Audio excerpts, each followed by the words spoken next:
আজকে লক্ষ্মীর ভান্ডার দিয়ে আমাদের মায়েদেরকে শক্তি প্রদান করছে মমতা বন্দ্যোপাধ্যায়। বিজেপি কি বলে জানো মা? বিজেপি বলে বাংলার মায়েরা তো সব ভিখিরি।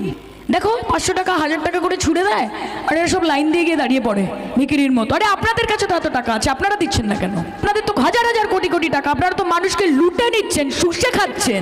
আপনারা দিন না মায়েদেরকে, গিয়ে দেবে, ভোটের আগে দেবে, গিয়ে বলবে যে বৌদি 500 টাকা রাখো, বিজেপিকে চুপচাপ পদ্ম ফুলে ছাপ, বুঝেছো? এরম বলবে। আপনি কি বলবেন? বলবেন আমি মাসও এখানে, আমাকে মাসে মাসে মমতা দিয়ে 1000 টাকা দেয়, বাড়ি চলে যা, এরম বলবেন। আর যদি কিছু না বলেন, শুনে নেবেন, টাকাটা নিয়ে নেবেন। আপনাদের টাকা আপনাদেরকে দিচ্ছে, ভালো করে বাজারে যাবেন, মুরগির মাংস কিনবেন, রান্না করবেন, নিজে খাবেন, ছেলেপুলেকে খাওয়াবেন, গায়ে জোর বাড়াবেন, মন খুশি করে মমতা বন্দ্যোপাধ্যায়কে ভোট দিয়ে বাড়ি চলে যাবেন।